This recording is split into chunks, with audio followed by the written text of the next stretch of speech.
Today we have with us author Bill Sheldon. William Sheldon was born in Colorado and moved with his family to Emporia at age 5. Sheldon spent much of his life in Kansas, but also lived in California.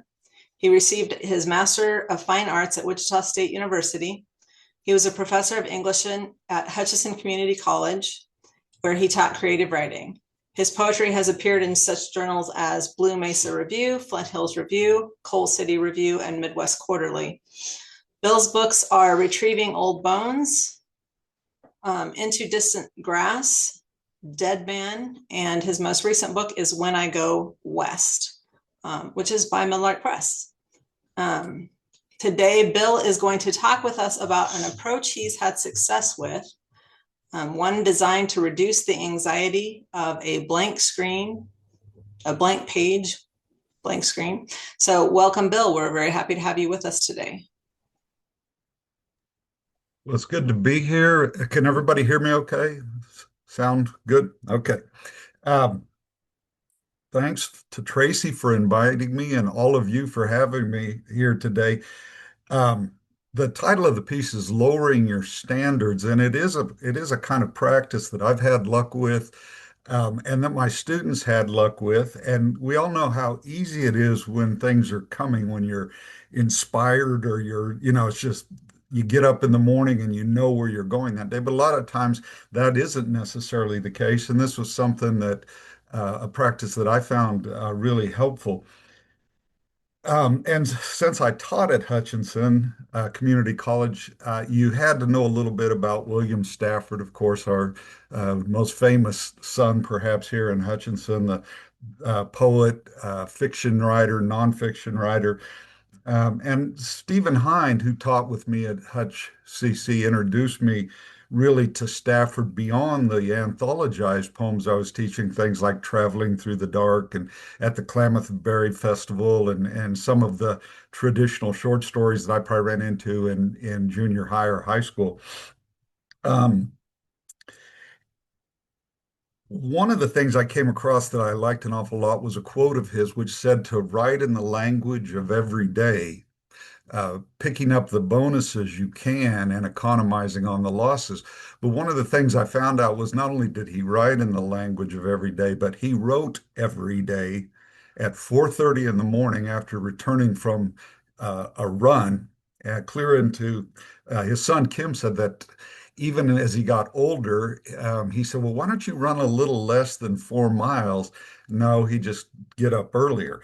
And so he had this routine, and he would come back, he would pull up on the couch, lie down on the couch and write every morning for 60 years. And that started in his 20s when he was in a conscientious objector camp during World War II, which was, I mean, I think that probably gives you a sense of kind of a particular principled stance that somebody had, because that would have been probably the hardest of wars to be a conscientious objector during. You had right on your side, fighting Nazi Germany and fascist Italy and Imperial Japan and so forth. And so, but that's how he served during the war, was in these CO camps.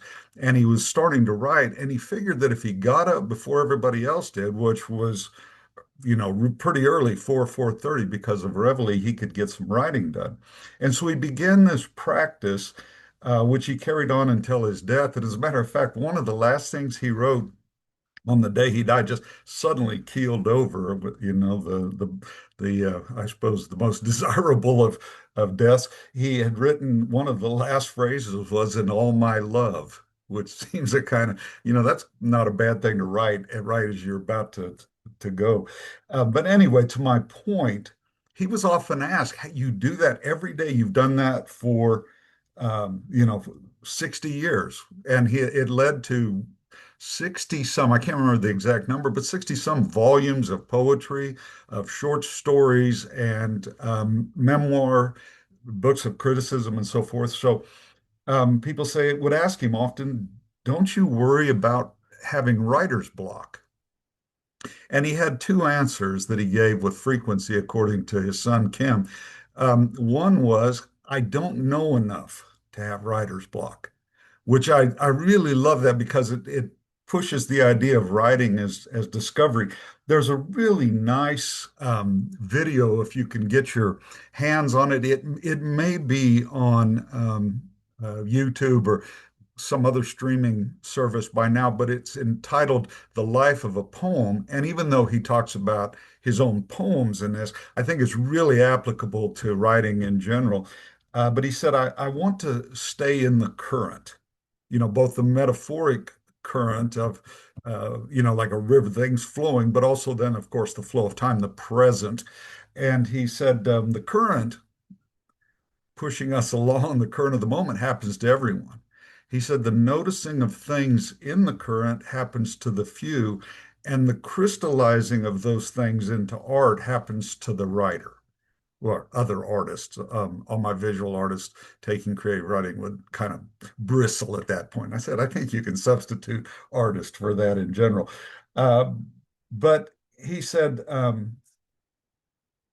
he didn't want to eddy in the back channels, going back, maybe trying to, revise a poem that he'd written 10 years ago that he'd lost the thread from, or worrying about poems that were already in print. And I think he used part of the publication process for him. And I know that kind of works that way for me too, but I'm much, much slower in my process in general, is that it was a kind of clearing the deck so you're on to the next thing.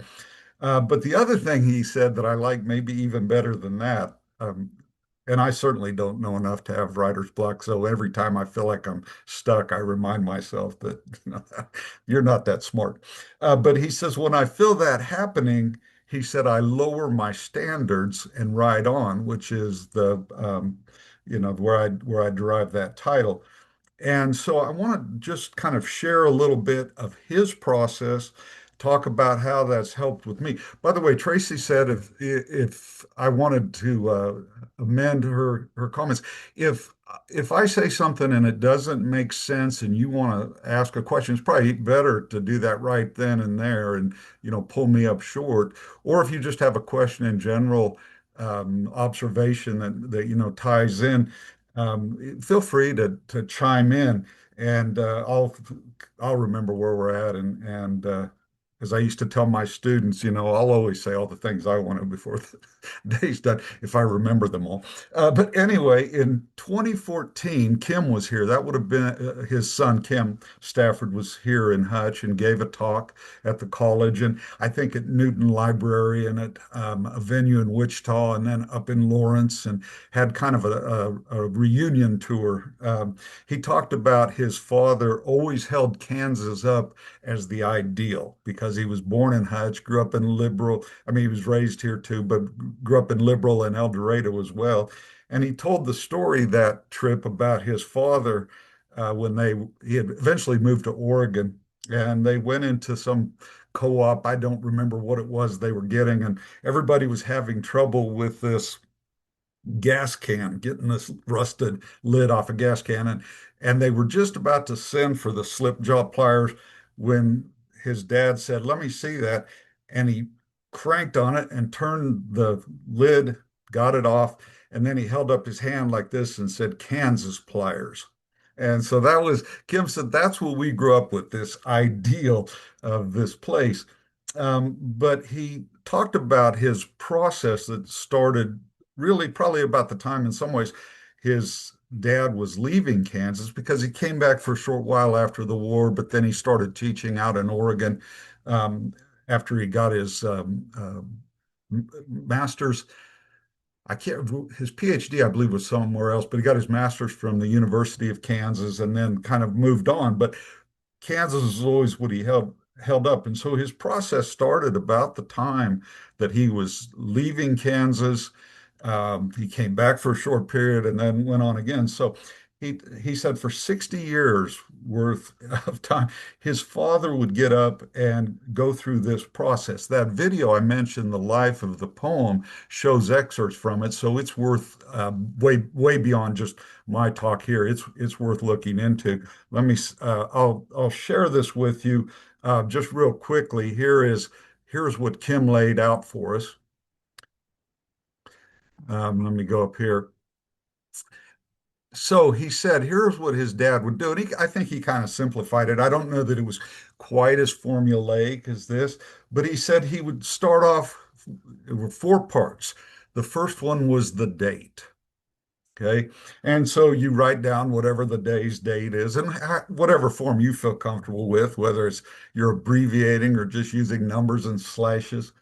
But he said that's pretty low level thinking, but you've written something. You've got the pen, you've broken that ice, so to speak. And since it was early in the morning, he would begin with a kind of free write, which is pretty instructive that time of day where you're partly still between sleep and wakefulness.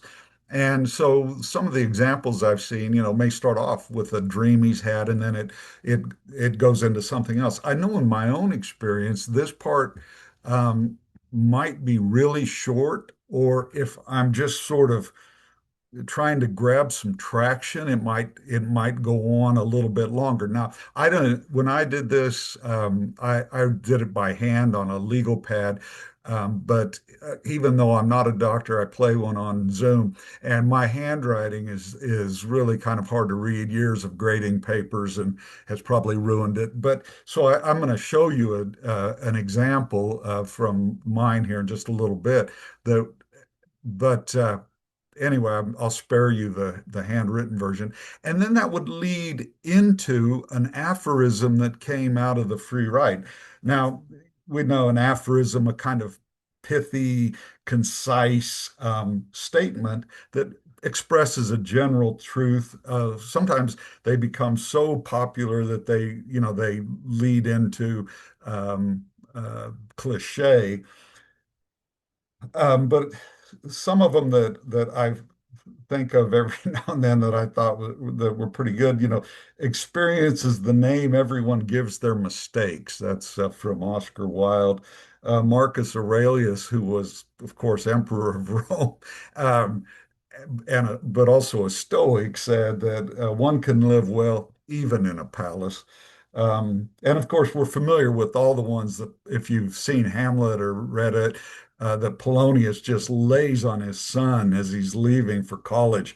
Probably something I was guilty of too. But the most famous, of course, to thine own self be true.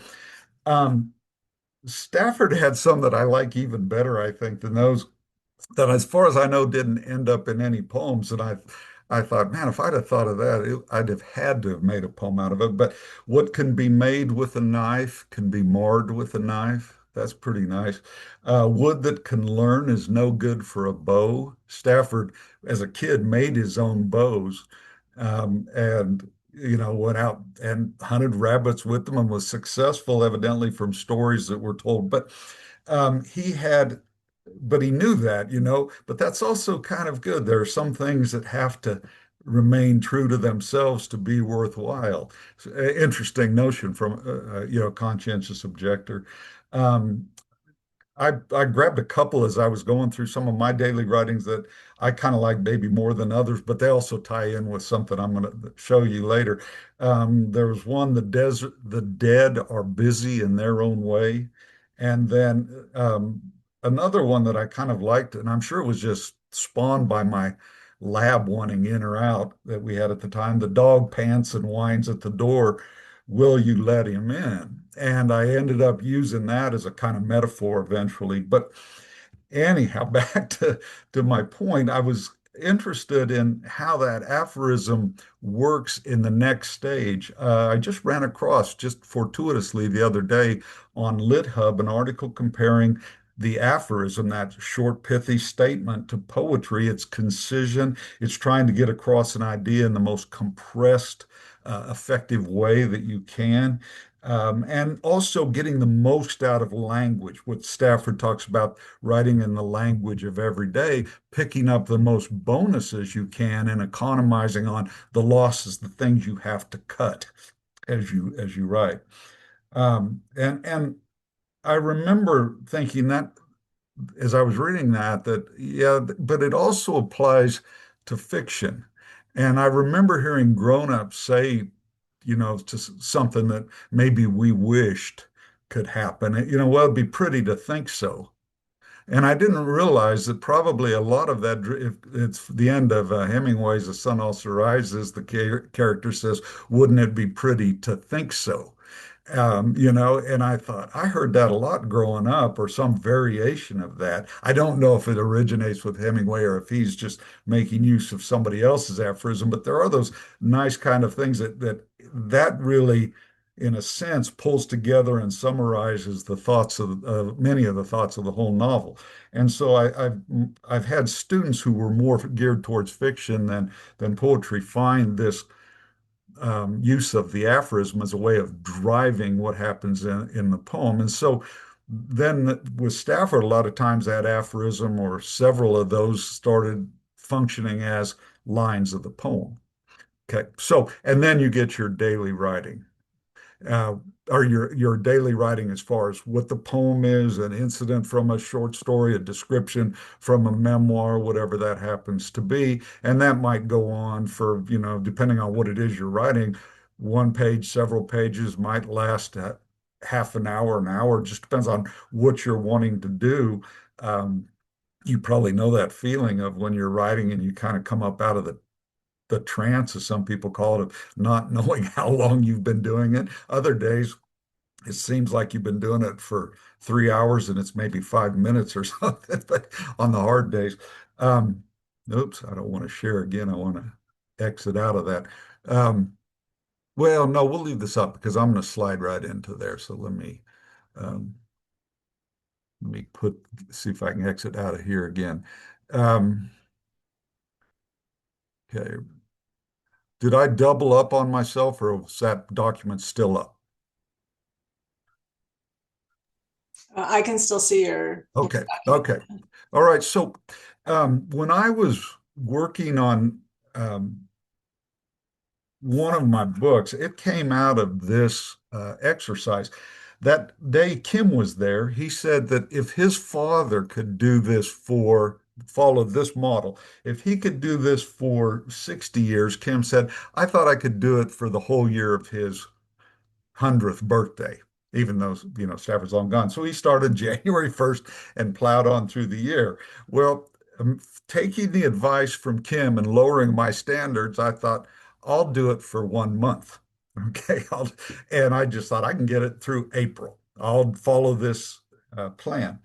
And so I did. Actually, it went on quite a bit longer than that. And the entire book, Deadman, right, came out of that. And it just was interspersed. It didn't happen necessarily in order, but it ended up coming out of following this process every morning when I got up. I would begin here before I got ready and went to teach classes and that sort of thing. If something happened in the morning, I would make time and try to do that. One of the examples I'll give you is the first time I took any hiatus from it. I had about 3 days off, and I must have felt guilty because I made some mention of that.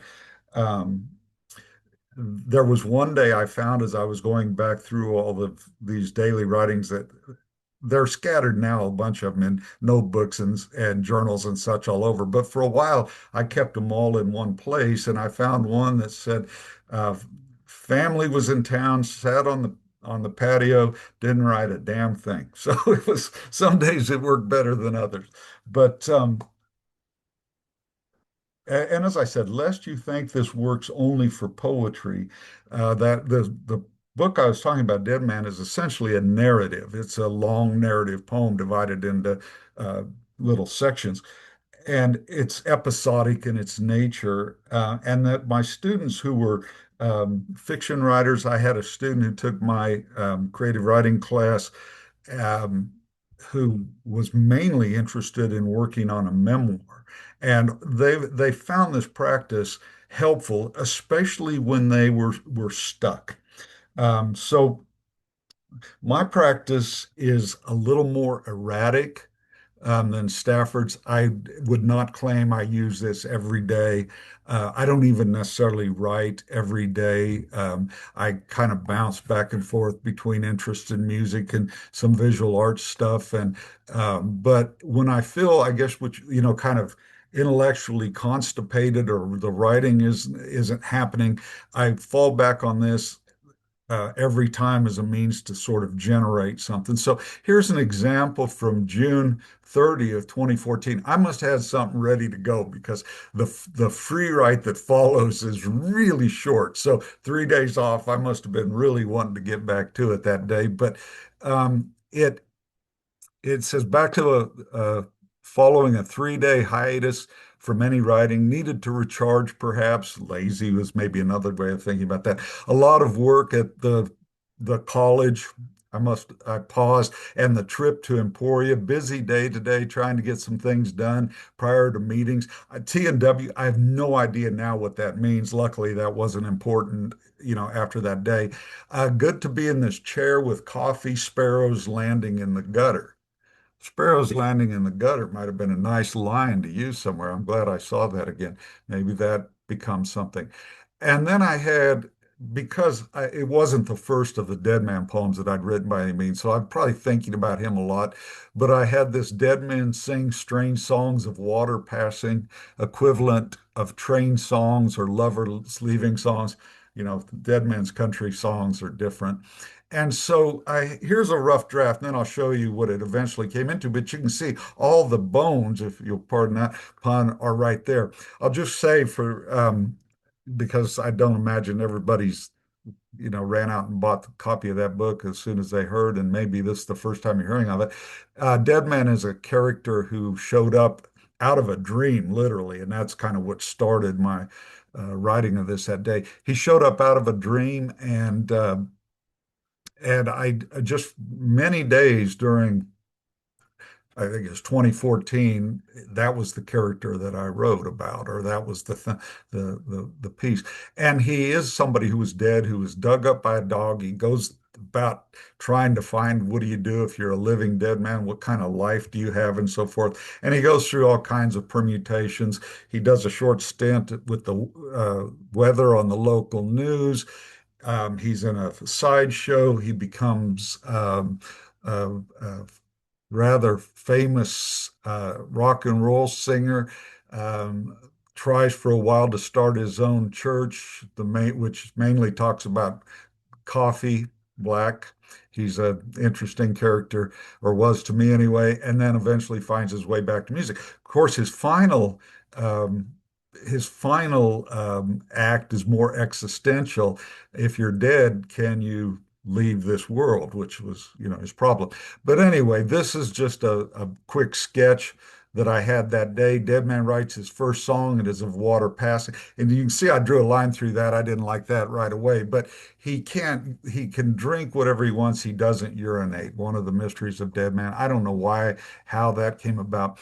Of water passing through and by as one lies in the embrace of soil. You can see there's a lot of tire spinning there. I'm not getting traction quite yet. It doesn't sound like poetry. It is a train song, a lover leaving. The living do not get it, though they love his voice. The band can really play now that Deadman has moved on. He hires a rock and roll band, but wants to play Perry Como and Frank Sinatra and so forth. And the boys, it is a dilemma. Deadman knows they love the sound of his words. He has this voice that just people become enamored of initially, even though he's a tall gang, essentially corpse flies and the whole works. They love the sound of his words without understanding the words, but he is flattered by their devotion. He loves that they love him, but something has changed in him as well. He needs a deeper connection. It is an old story, one without a happy ending. But endings seem irrelevant to Deadman. All he can do is write, try, he thinks. He has come to understand. He writes another song about water, trying to get it right. Well, that's an easier concept to understand if the whole book's around it. But I just show you that out of that, which was me kind of, in a sense, fiddling around, because a lot of those lines, as far as poetry goes, are pretty bad. But I was more worried about beginning to end, and so um, much more I don't know, unself-conscious, I guess would be a thing. I just was writing at that point and letting it happen. So several days, several drafts later, this becomes Deadman writes his first song, music and lyrics. It is of water passing through and by as one lies. And now I'm starting to get some internal rhyme by and lies. Alone, embraced by soil. It is a train song, a lover leaving song that the living, leaving, and living start to connect up. Do not get, though they love his voice. And the band plays like hell. Well, he's a dead man. It is a dilemma, picks up a little of those L's. He is flattered by their adulation, but he desires deeper connection, an old story one without a happy ending. As writers, we know that, we desire a deeper connection. How do we know? Ending seems irrelevant to Deadman. All I can do, he thinks, is write, regarding right away, how trite that sounds. Finally, he has come to understand. He writes another song about water, trying to get it right. So it may be trite, but that's all we can do is to try to get it right. Well, that's probably not even close to my favorite poem in the book, but um, as I as I was looking through some of the examples, that one I know noticed had quite a change from the way it came out. Some of them were much closer. Um, some of them were much closer on some days than others to what they finally became. But that one, came it came to me, but it needed much work, I guess, as a poem. And so but I didn't stop, I guess, while I was writing is what I want to say, was I just kept sort of lowering my standards till they got as low as I needed to keep the next line moving. And I found then for the next several years that I went through this process, maybe not religiously every day, but I did go through this process for the next several years. And I still do. If I get to a stretch where nothing's happening, I just feel sort of like I'm at some kind of nadir and I need some kind of boost. That seems to be the perfect way for me to get there. And I think part of it is you start with such a low level, writing the date down, but you just keep moving and staying in whatever the current happens to be at that time.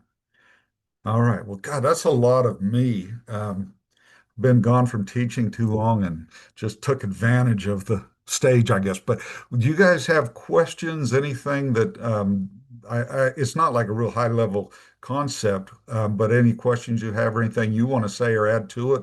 Or is there something perhaps that works for you that you could add to that I could take advantage of? I'm ready to steal ideas at the drop of a hat. So.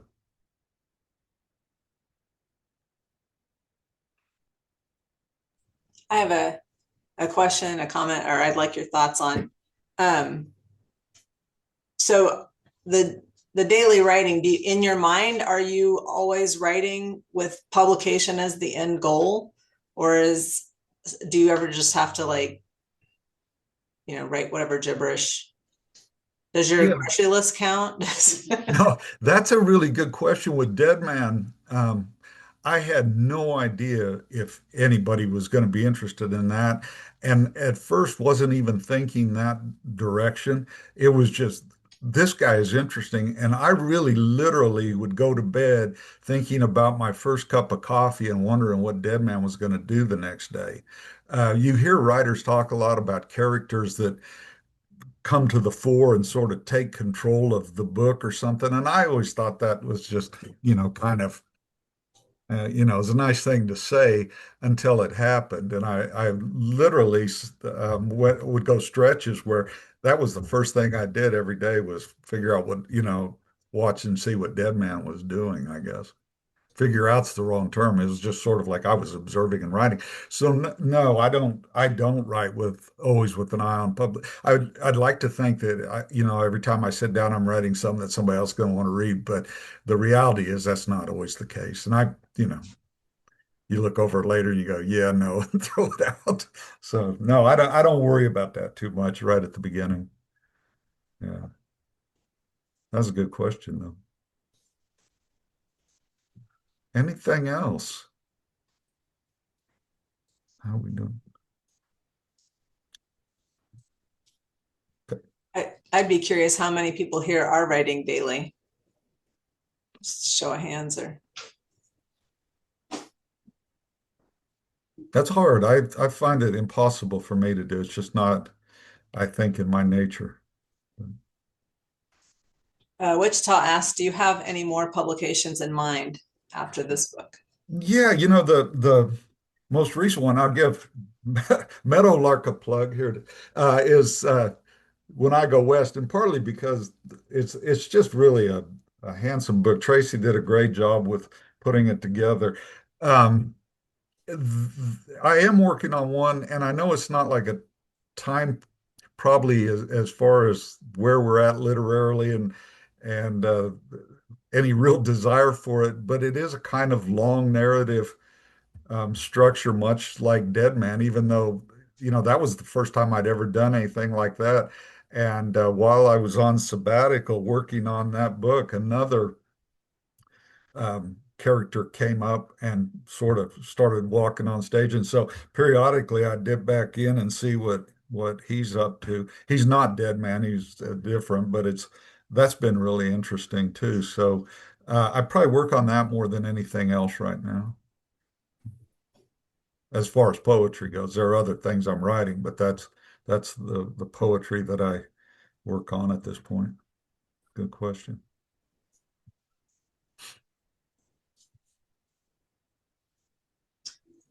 Any hints?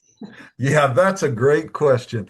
Especially like when I was working on Deadman, I'd go maybe 2, 3, 4 days with him popping up every day, and then I'd get something else happened, and there are a few poems in the new book, which is out this year, but I think I sent to Tracy maybe, well, a little over a year ago. So about 9 or 10 years later, I noticed as I was going through some of my daily writing that the germ for some of those poems came out of that almost 10 years ago. And as I said, I'm really much slower than a lot of people are I'd send stuff out for publication and come back and I'd revise it and so forth. But I finally had to go back through those daily writings at a particular time and organize them that way. And so I would put all the dead men in one pile, all the stuff that was heading towards the other book in another. And you probably want to do that at some point before it gets too unwieldy if you're saving it, because it doesn't take long to fill up a typing box or a typing paper box with that sort of notes. So, yeah. Someone has a question here in District 1. Okay. Barbara? Yeah. Well, we want to know about your visual practice. Visual arts Practice. Yeah, that is sort of comes and goes as far as you. There's a friend of mine here in town that's actually his canoe on the front of the book, who is a visual artist, and he has a print studio. And for a long time, we were doing at least one kind of portfolio a year of linoleum block prints. And so I really got into not just the stuff I was doing for his portfolios, but also some of my own. And I've always drawn and done, a little bit of painting, but mostly drawing. And I hadn't really done a lot of linoleum block work since maybe high school. And so for several years, I sort of worked in that medium, and I really enjoy it, but he's kind of gone a different direction with some things, and so the projects, the group projects have become a little sparser. They happen every now and then, but not with the annual regularity that we used to have. But yeah. How does your visual art impact your writing or vice versa?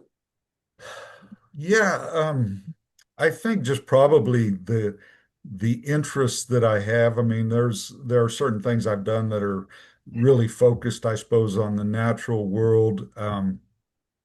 There were some things I was trying to do with Deadman, but I was writing that, but I didn't quite pull it off.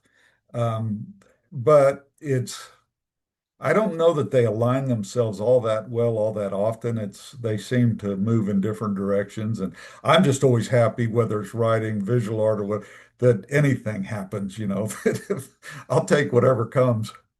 Yeah. So, I remember reading somebody said I'd give up everything I've ever written for the next line. And I think visually, that's kind of the same. If something sparks, I'm just happy. Yeah. Do you have anyone that you workshop your poetry with, or Yeah, an editor, or? there are a couple people. If you don't know Stephen Hind, his name, he's got four really great collections of poetry. A lot of them's focused on the Flint Hills in particular. And probably some of the best poetry written about that part of our state. And then Harley Elliott, who is a poet, visual artist in Salina. He's got a memoir and I don't know, probably 12 books of poetry and a children's book. Um, but those two I can always count on. They've got pretty good BS detectors, and if something's not working in the poem, they will definitely be honest with me and send it back. So, yeah, those two probably are the ones. My son is also um, a poet. We actually one time wrote a poem together, which was great fun and very frustrating at the same time, because we're both pulling real hard our own direction. But he's another good reader that I have. Um, my wife also, who's also an English teacher, has been known to pull me up short if something's not working right too. So yeah, there are certain people I trust with my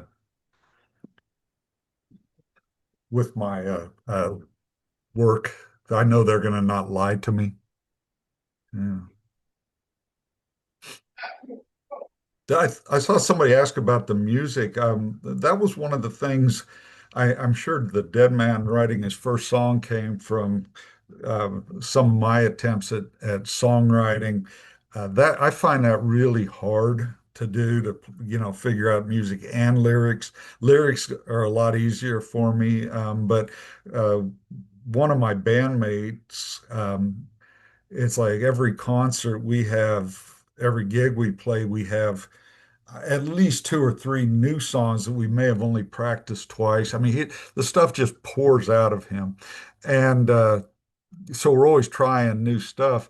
But I think that inspired me to try to not just write lyrics, but also to try my hand at making up some musical constructions and see how they work. And that's been really interesting too. But again, the subject matter doesn't always, although I do have a couple river songs, I guess, so that does tie in. But yeah, good questions. Okay.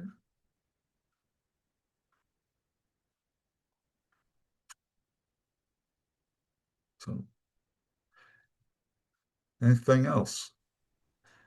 Uh, Listening to you, Bill, it occurs to me that there's kind of just a boldness of creating. And I wonder how often the blank page is intimidating to people because they don't feel maybe the freedom or the confidence to just give it a try. Well, yeah, I don't know. It's just I think there came a point, and I'll have to put this on something that has nothing to do really with writing or music or art. Um, when I was growing up in Dodge City, I had a foreman when I was working as a carpenter's assistant who um, really kind of infused me with this idea that you're going to make mistakes, and so it's how you fix those mistakes that's important. And so when my wife and I bought our first house, we wanted to make radical changes to it. And but when you're doing that, I had some carpentry experience, but probably there was also just a lot of hubris in some of the things we tried. And so, but you learn that when you screw up, yeah, you can always go back and there's probably going to be some spackling here and some things that you do differently, but you kind of just keep working because we didn't have the money to have anybody else do it. And so we barely had the money to do it ourselves. And I think that that was also about the time that I really started taking the writing much more seriously. And so I think what I was doing with the house probably informed that, where it's like, okay, all I can do is, try and then I'll see what happens. But with the playing with the band, that was really different because all the people in the band are in their own right have been playing a long time and pretty accomplished musicians. And I really was learning. I had never played bass before. I'd played, a little guitar noodling around the campfire, but that's it.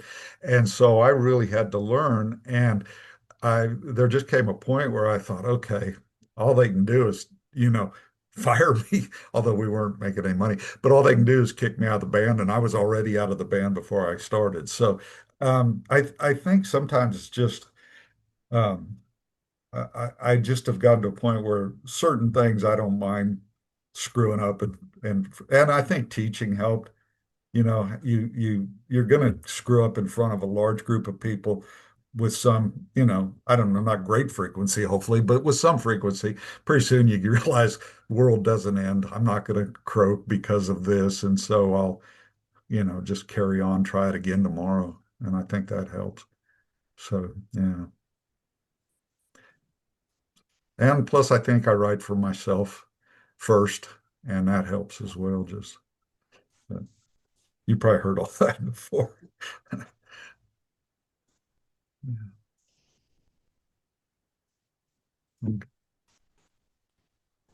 Questions, comments, anyone? Um, do you write first drafts with paper and pencil or pen and paper, or do you go directly to the computer? My tendency is even with fiction or nonfiction, I I have a tendency to go to paper and pen first just because it slows me down a little bit. And I think a little differently with that. Now, I know that frustrates the heck out of some people because they want that speed to keep up with what's going on with their mind. I just don't think I'm that fast, but it I like the feel and the pace of it. The only problem I have is, as I said before, is if I do get going too fast, sometimes I was looking at through some of the daily writing, and I saw this word in a poem that I have not done anything with, but I kind of liked, and it said something about ilex finger, and I thought, what's an ilex? What was I? And I finally realized that the word was index, but it didn't look anything like index to me. So, that's the problem with my writing. And so, yeah, no, but I do like, or a problem. I do like starting with pen and paper. I just like the feel of it. Uh, you know, Having grown up without computers, I suppose makes a difference too. But that drove my students crazy sometimes. They wanted to go straight into typing. I think that you Yeah. retain patient better. It's When di- you write it. It is a different. Yeah.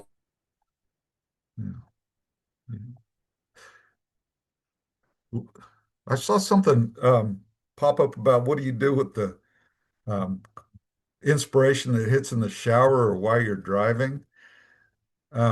Yeah, that was less of a problem, I think, when I was younger.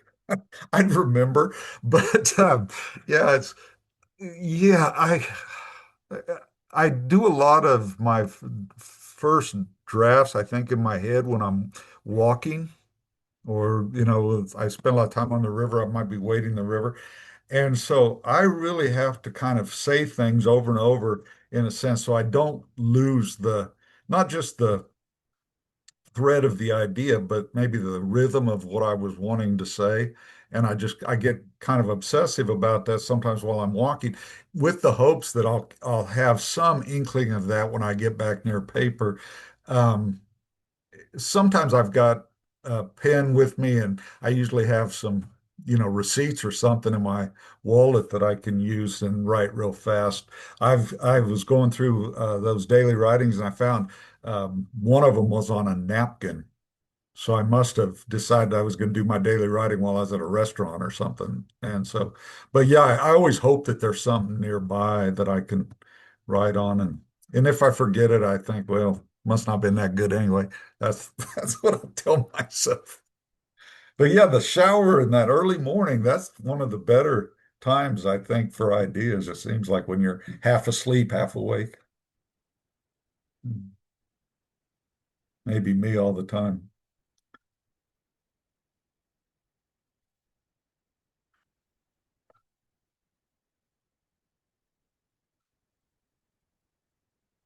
What?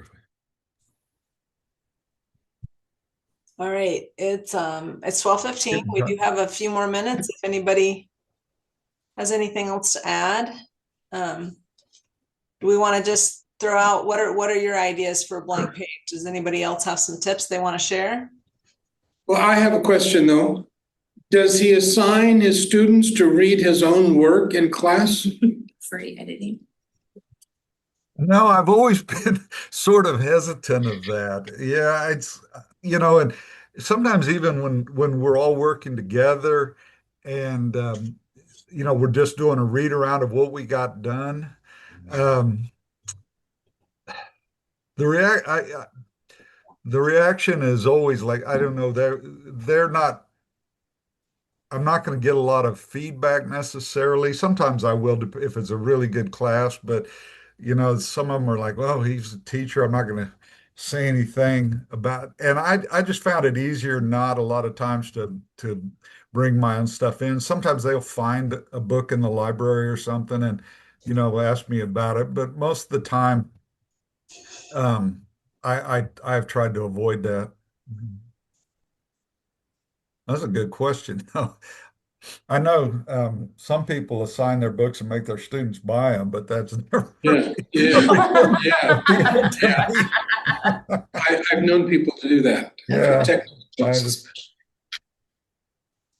not the Midwestern way, I don't think. But anyway, good question. There was a question on here. Which of your former students have published lyrics, essays, etc.? Do you have any students who have? Yeah, I've got a couple of students who've in recent years who have published um, poetry and I think some fiction in journals. Um, I've got one well, actually, I think I've got a couple now who are teaching creative writing at colleges or who have, and one who I think just recently had a book come out, and so, um, or had at least or is going to. And so, yeah, I mean, I've had students with some successes there. One student I had years ago went on to write in television and, of course, made real money.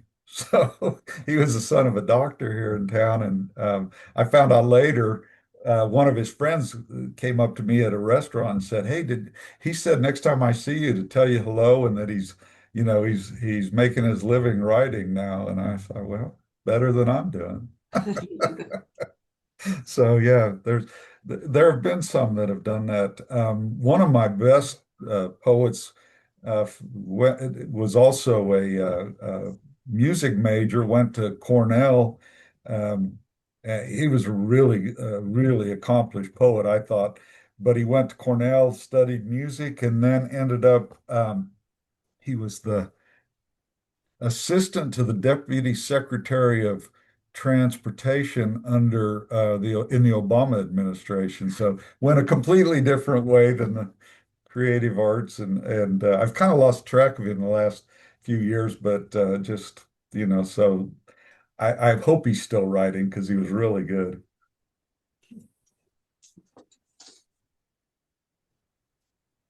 Very good. All right.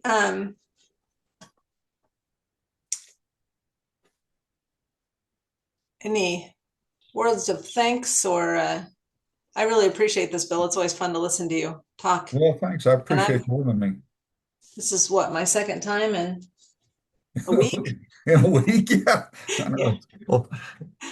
Old home week. All right. Well, thank you for having me. I appreciate it. Yeah, we really appreciate it. I'm going to go ahead and give some announcements. Okay. I'm also going to stop the recording here. Here I am narrating what I do again.